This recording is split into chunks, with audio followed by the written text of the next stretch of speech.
Bienvenue sur l'entreprise de demain, le podcast qui porte la voix des pionniers qui œuvrent à une entreprise conjuguant humain, impact et performance. Le podcast qui inspire les DRH, les dirigeants, les managers, qui leur donne envie et les clés pour agir.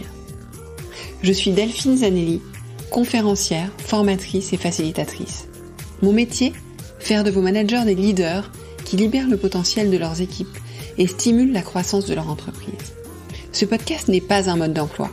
Mon ambition, ici, est de poser les vrais sujets, ceux qui vous questionnent au quotidien, de les aborder avec des profils d'invités variés, d'apporter un regard nuancé et de proposer des clés d'action très concrètes. Libre à vous d'y piocher ce qui vous inspire et qui fait écho avec les problématiques que vous rencontrez dans le contexte de votre entreprise, pour faire de vos managers des leaders ou devenir le leader que vous voulez être.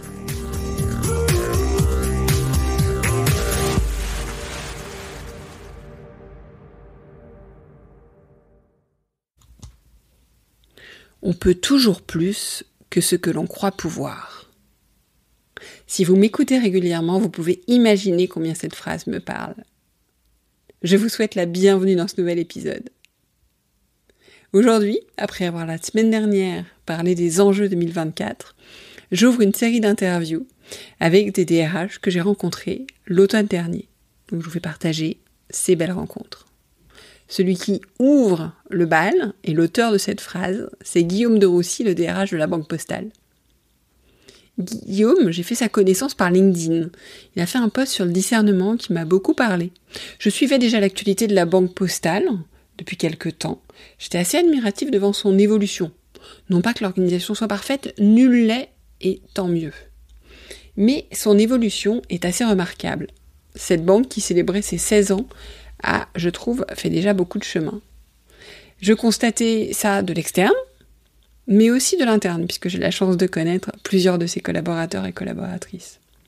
J'ai donc eu envie d'échanger à la fois avec Guillaume, en tant que, par rapport à ses convictions en tant que personne, mais aussi en tant que DRH, puisqu'il venait de recevoir le prix du top employeur, donc un titre qui oblige, d'autant plus qu'on émane d'une institution, et je voulais savoir un petit peu ce qu'il y avait derrière tout ça. Je vous recommande donc notre échange, qui ne manque pas d'audace, ni de discernement. Bonne écoute! Bonjour Guillaume. Bonjour Delphine. Merci d'être avec moi aujourd'hui sur le podcast. Je vais vous proposer de vous présenter pour les auditeurs et les auditrices, à la fois votre métier, vos convictions, qui vous êtes. Bon, c'est une vaste question. Plusieurs... Qui suis-je? Exactement. Donc, je suis le DRH de la Banque Postale. J'ai le bonheur d'être à la Banque Postale depuis une dizaine d'années et DRH de tout cet ensemble depuis plus d'une année. J'ai un parcours en fait assez simple, 10 ans dans les financements structurés, à la fois en France, au Mexique et au Maroc. Et puis, au bout de 10 ans, j'ai décidé de switcher et de rejoindre les ressources humaines. Donc, c'était une réflexion depuis quelques temps où je me disais finalement que c'était pas mal de pouvoir mettre en œuvre ce que j'avais vécu comme salarié, c'est-à-dire finalement un accompagnement RH parfois assez léger. Et je me suis dit, je vais peut-être pouvoir faire mieux. Tout simplement. Et donc, depuis plus d'une vingtaine d'années, effectivement, j'ai rejoint la filière RH où je m'épanouis pleinement. C'est effectivement une aventure très chouette. C'est amusant parce que vous n'êtes pas le premier DRH que je rencontre qui me dit qu'il est venu au RH parce qu'il avait envie soit d'apporter une nouvelle image au RH de ce qu'il avait connu, soit avoir une version DRH un peu différente. Donc, c'est intéressant de venir après un poste après avoir vécu, avoir eu des attentes par rapport au RH et arriver pour quelque part avec cette envie d'impact. Alors, je dis pas que quand on choisit le métier au départ, on n'a pas d'envie d'impact, mais c'est amusant aussi de voir ces parcours-là. Puis c'est intéressant de pouvoir en fait capitaliser sur les métiers qu'on connaît, puisque c'est plus simple de changer dans l'entreprise dans laquelle on est, donc de s'appuyer sur connaissance des métiers, des pratiques de la culture pour essayer d'apporter sa petite pierre à l'édifice. Est-ce que vous pourriez me partager vos convictions en tant que DRH aujourd'hui ? C'est une question intéressante, Delphine. Mes convictions, ça tourne en fait essentiellement sur le fait de croire en l'homme et en la femme. C'est croire en son développement, croire en sa capacité de développement, de rebond.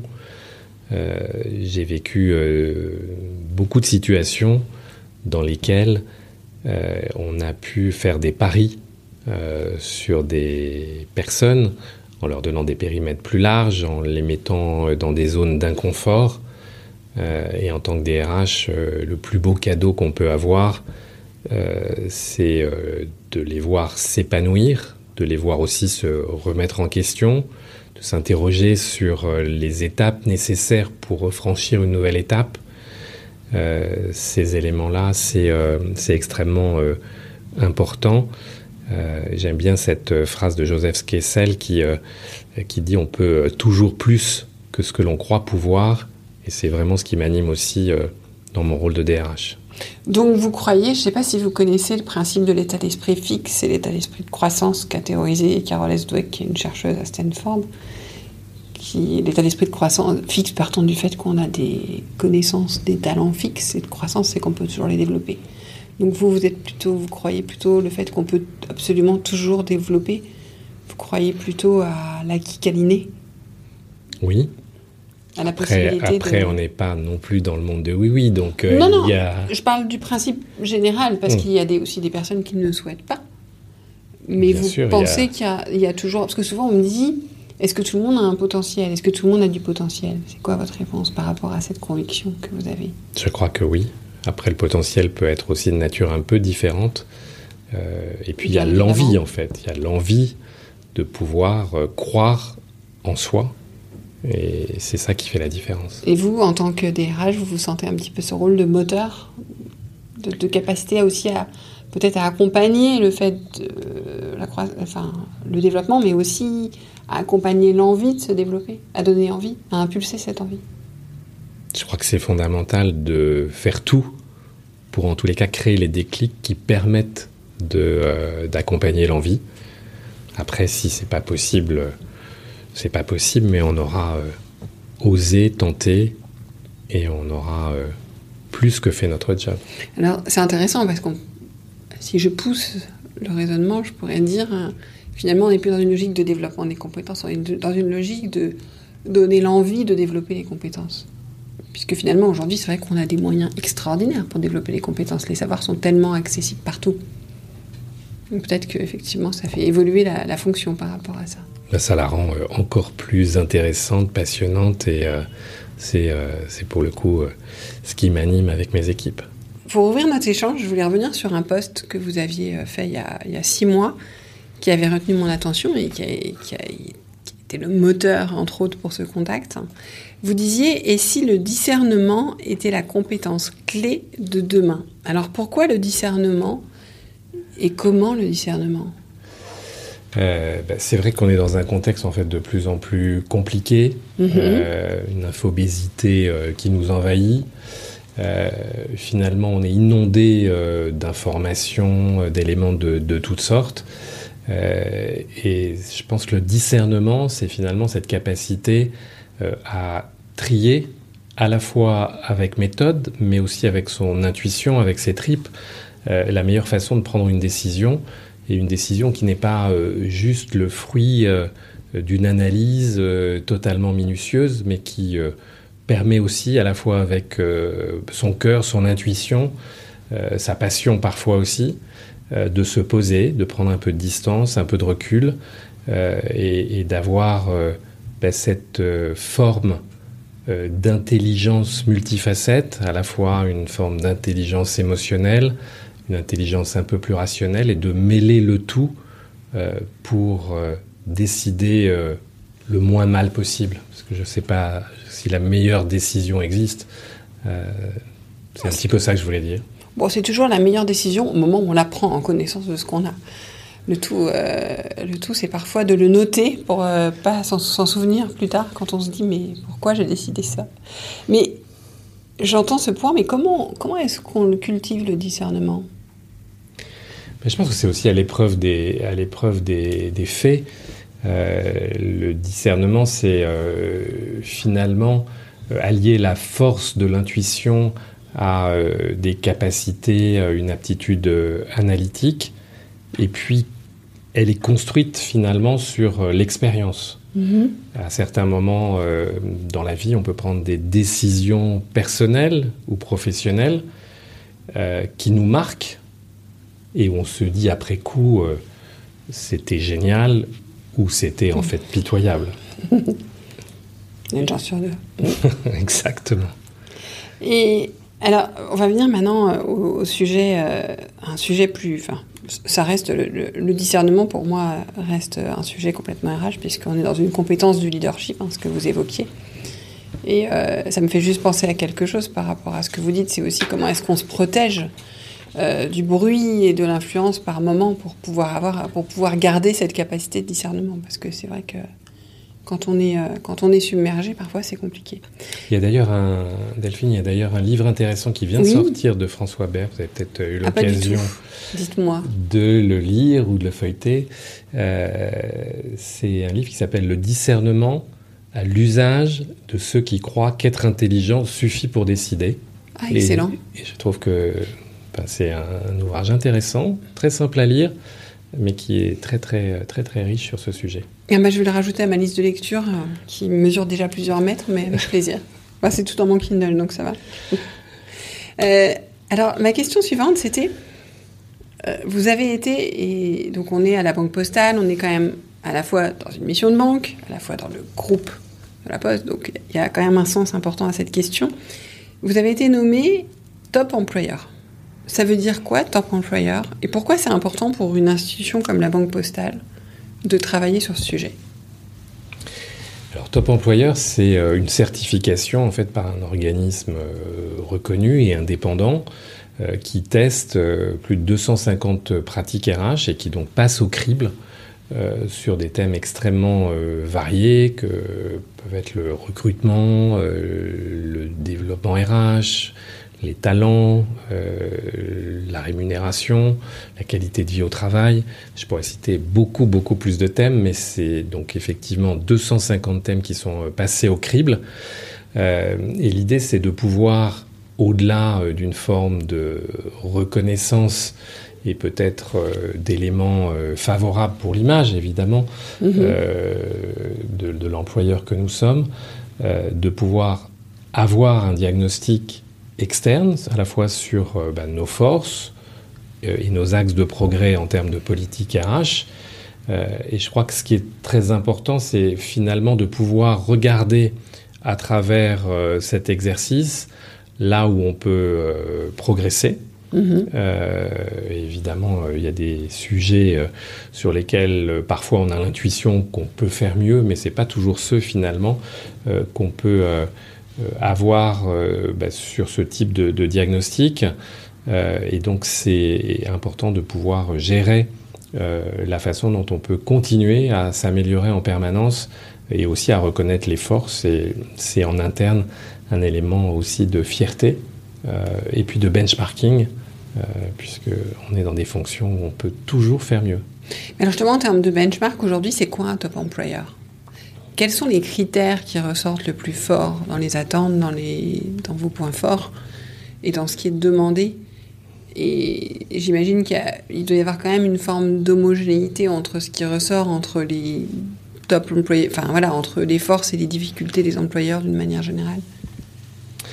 Alors c'est une question en fait assez difficile parce que c'est vrai que le périmètre couvert en fait en tous les cas par cette enquête est très vaste, mais je peux peut-être vous répondre différemment. C'est-à-dire en dehors même du label et de la certification top employeur, il y a un certain nombre de marqueurs qui nous semblent extrêmement importants, et on y reviendra peut-être, mais dans le développement de notre marque employeur, dans la façon dont nous voulons finalement aussi à la fois que nos salariés s'épanouissent et attirer aussi des candidats à l'extérieur.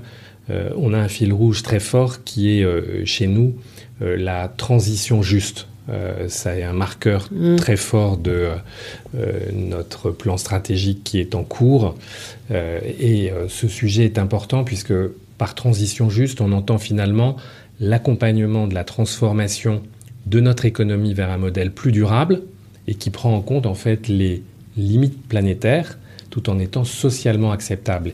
Et c'est comment, à travers finalement ce que nous sommes, ce que nous créons tous les jours comme service, comme produit, que nos salariés se reconnaissent en ayant finalement une utilité, puisque la Banque Postale est une entreprise à mission depuis 2022.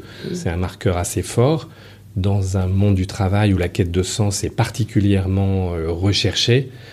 Le fait d'être la banque de tous, la banque accessible à tous nos clients, quels qu'ils soient, c'est un levier très fort de motivation pour tous ceux qui se lèvent le matin et qui savent effectivement que cette utilité au service de tous est importante, puisqu'on a une mission d'accessibilité bancaire. On est la seule banque sur le marché français à avoir une mission d'accessibilité bancaire, c'est-à-dire de pouvoir d'avoir en fait l'obligation d'accueillir en fait toute personne qui se présente dans un bureau de poste pour ouvrir un compte, quel que soit son profil.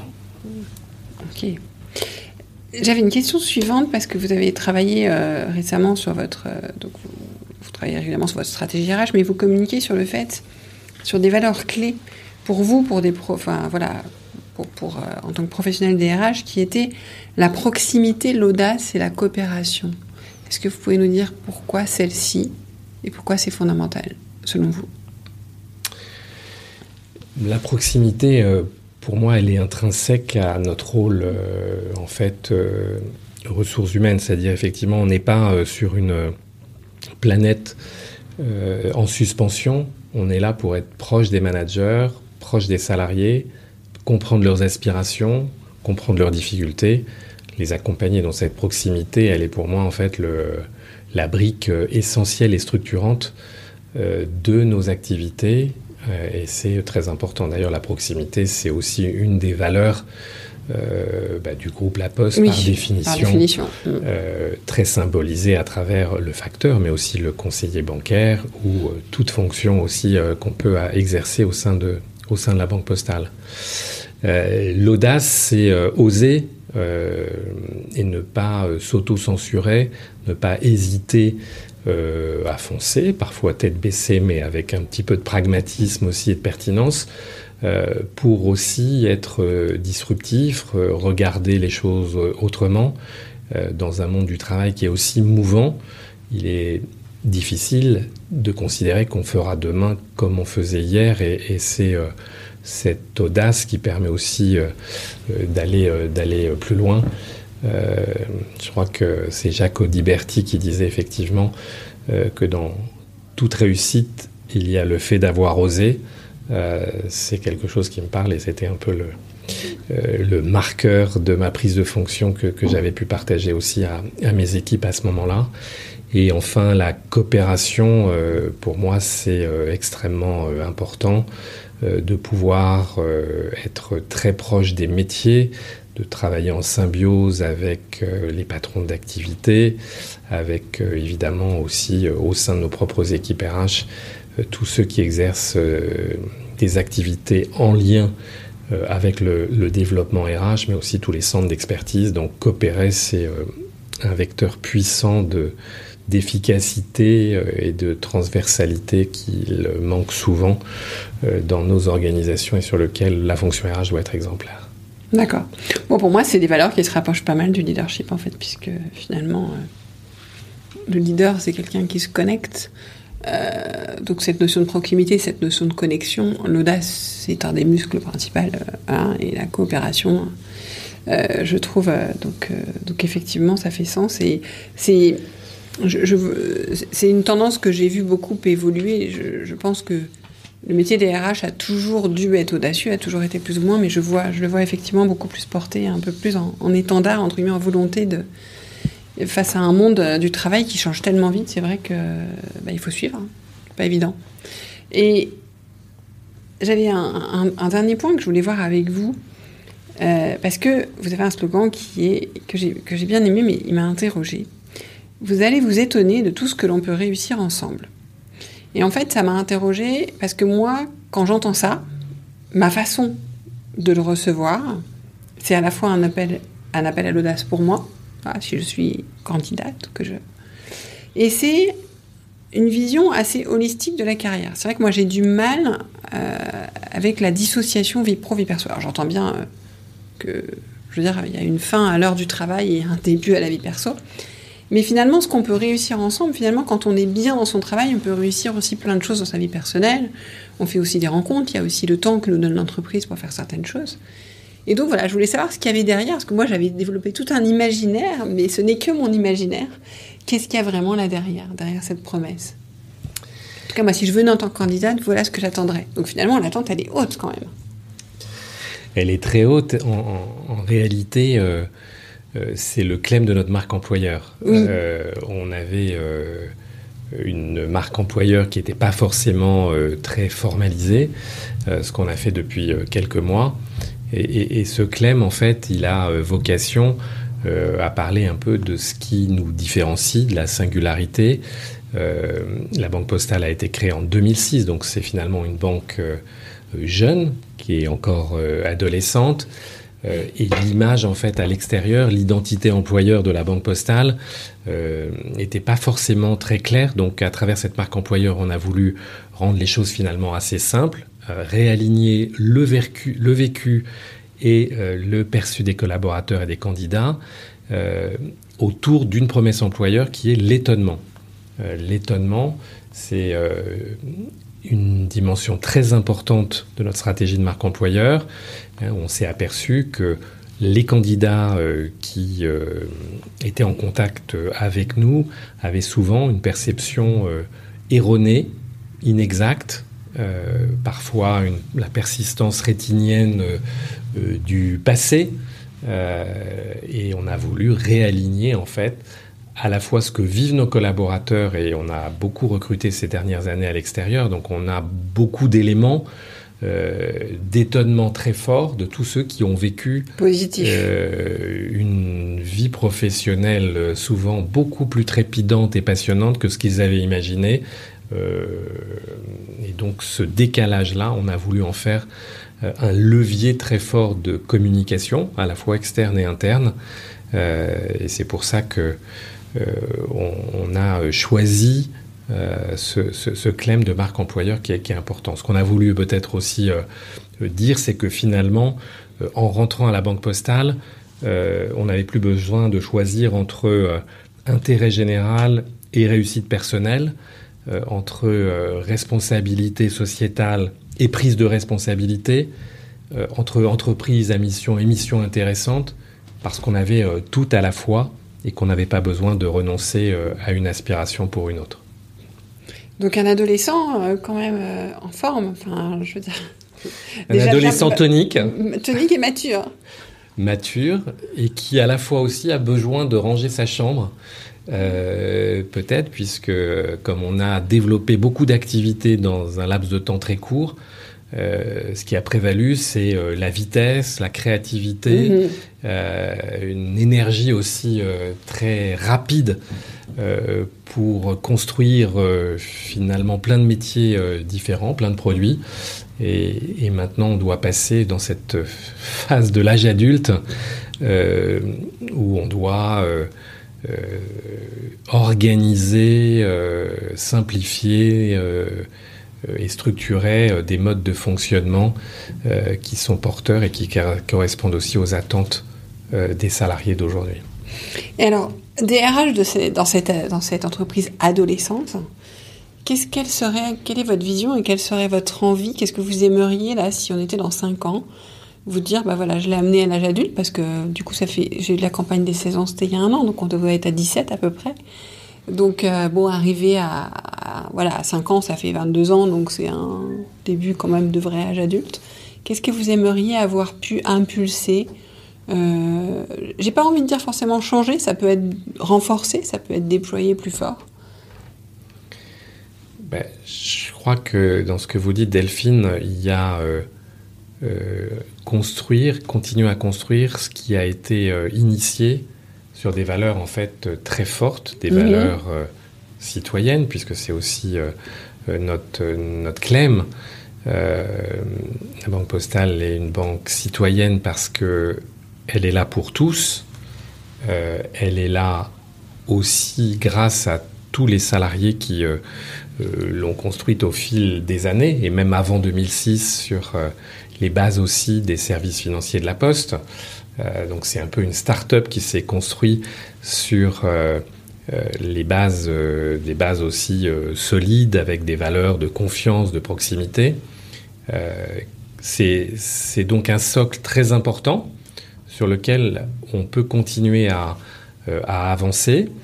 Je pense que dans 5 ans, mon rêve, c'est que la Banque Postale soit encore plus agile, avec des salariés totalement épanouis, un baromètre d'engagement qui permet de faire ressortir des éléments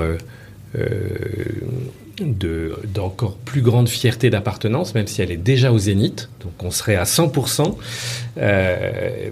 et des modes de fonctionnement et des managers qui ont encore plus d'envie d'embarquer leurs équipes vers un banque assureur, puisqu'on est une banque, mais on a aussi une compagnie d'assurance dans le groupe qui est extrêmement importante et porteuse à la fois dans le projet et dans les résultats.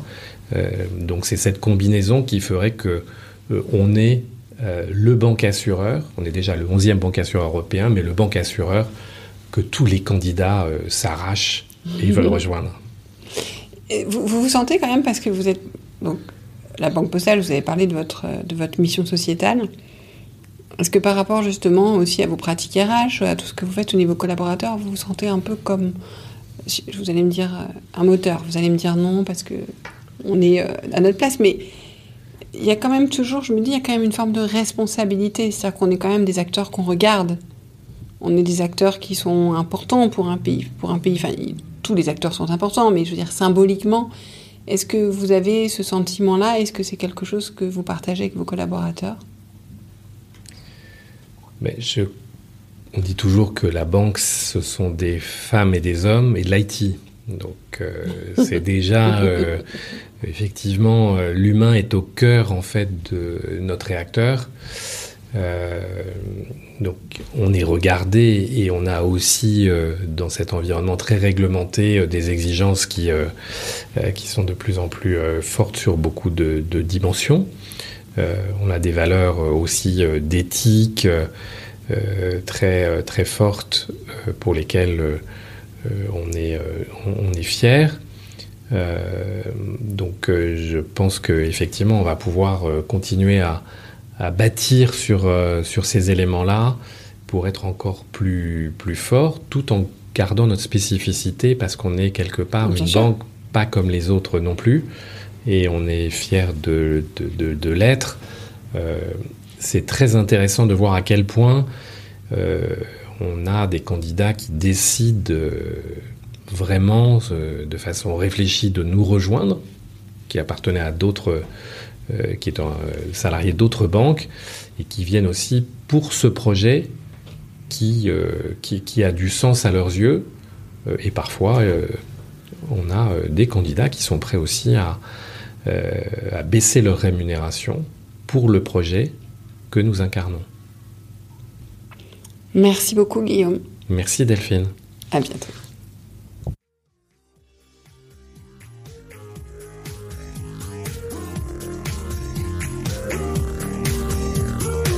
Merci de nous avoir écoutés jusqu'au bout. C'est sans doute que l'épisode vous a plu. Merci alors de le partager à 2 personnes autour de vous et de mettre une note et un commentaire sur Apple Podcasts ou Spotify. C'est ce qui nous fait ressortir dans les classements, permet au podcast de grandir, de profiter au plus grand monde, et puis ça m'encourage aussi. Et si ce n'est pas encore fait, abonnez-vous à la page L'entreprise de demain de LinkedIn pour ne rien manquer de l'actualité du podcast. Et à la newsletter, devenez le leader que vous voulez être, pour ne rien manquer des contenus exclusifs que je vous propose. Et puis, si vous avez besoin d'accompagnement dans le développement de votre leadership ou de celui de vos managers, ou si vous cherchez la prochaine conférence qui inspirera vos managers, écrivez-moi, j'interviendrai avec plaisir. Je prends toujours grand soin de mes auditeurs et auditrices. J'adore travailler avec vous. Merci encore pour votre écoute et à la semaine prochaine.